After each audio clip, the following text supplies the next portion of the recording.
Oi, turma! Tudo bem com vocês? O assunto de hoje é um assunto que assusta quem passa por ele. Vou tentar fazer com que ele fique mais simples, mais suave para vocês, que é a voz passiva, passive voice. Tem a voz passiva e tem voz ativa também no inglês, tá? Vamos aqui. Voz ativa, foco em quem faz a ação. Então, o foco é no sujeito. The crowd stormed the city hall. Então, quem apedrejou a prefeitura? A multidão. Então, o foco é em quem realizou a ação. Na voz passiva, o foco é em quem recebeu a ação. Então, olha só no exemplo. The city hall, que na voz ativa foi quem sofreu, então ela passa a iniciar a frase. Na voz passiva, the city hall was stoned by the crowd. A prefeitura foi apedrejada pela multidão. Então, aqui o mesmo exemplo anterior, tá? The crowd stoned the city hall, então, na voz ativa, e na voz passiva é como se praticamente eles trocassem de posição. E o tempo verbal também muda. Olha o tempo verbal na primeira frase, stoned. E na segunda, que foi a voz passiva, was stoned by. Eita, muda um pouquinho, né? Então, stoned, como eu falei anteriormente, passou para was stoned. Was stoned, o verbo to be, no passado, mas o particípio passado do verbo seguinte. O que a gente vai precisar, então, ver? É hora do print. Vou dar o print ou a nota. Se na voz ativa o verbo está no simple present, na voz passiva ele vai ficar o presente do verbo to be, is, am ou are, de acordo com o sujeito, mais o particípio passado do outro verbo. Se na voz ativa estiver no simple past, na voz passiva vai vir o passado do verbo to be, was ou were, mais o particípio passado. Se o tempo verbal na voz ativa é present continuous, na voz passiva vai ficar is, am ou are, being, certo? Presta atenção aí pro being, mais o particípio passado. Se for past continuous, na voz passiva vai ser was ou were, being, mais o particípio passado. Se for no futuro da voz ativa, na voz passiva vai ficar will be, mais particípio passado. Se na voz ativa estiver no present perfect, na voz passiva vai ficar have ou has been, mais particípio passado. Se for past perfect na voz ativa, na voz passiva vai ficar had been mais past participle, que é o particípio passado. A gente vai ver cada exemplo para uma dessas situações, tá certo? Aqui na primeira, voz ativa. The boys help you. Os garotos te ajudaram.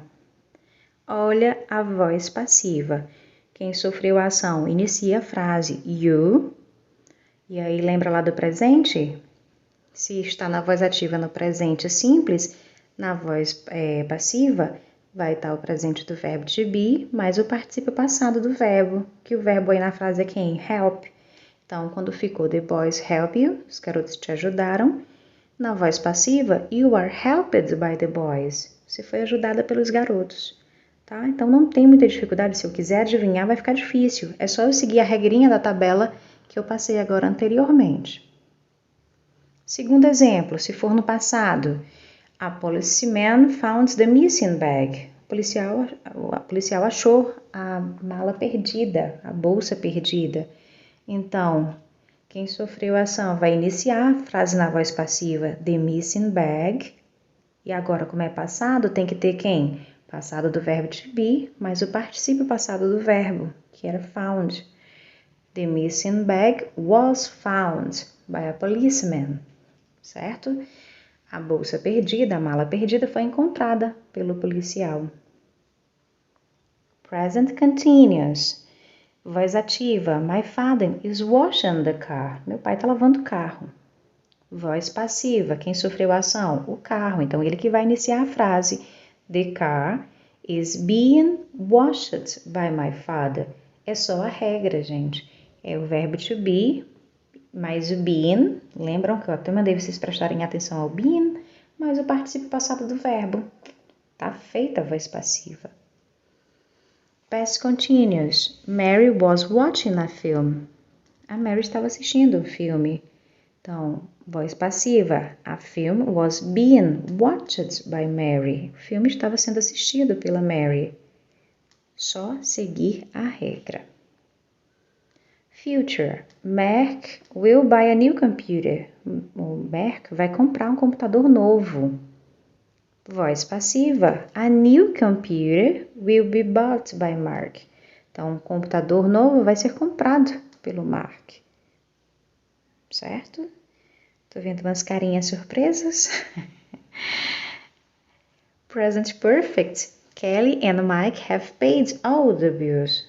A Kelly e o Mike pagaram todas as contas. Então, voz passiva. All the bills have been paid by Kelly and Mike. Todas as contas foram pagas pela Kelly e Mike. Past perfect. Anna had solved the problem. A Ana resolveu a questão, resolveu o problema. Voz passiva. The problem had been solved by Anna. O problema foi resolvido pela Ana. Então, é como eu disse, é print naquela tela mesmo para seguir os tempos verbais correspondentes. Não tem mistério. Agora vai ter que gravar realmente todos os tempos verbais, como é que eles ficam na voz ativa e como ficam na voz passiva, tá? Mas tudo isso a gente vai clarear um pouquinho mais com a resolução do TD, tá bom, gente? Não se preocupem não, vai dar certo. A gente se vê na aula online. Grande cheiro da tia Nícia. Bye, bye.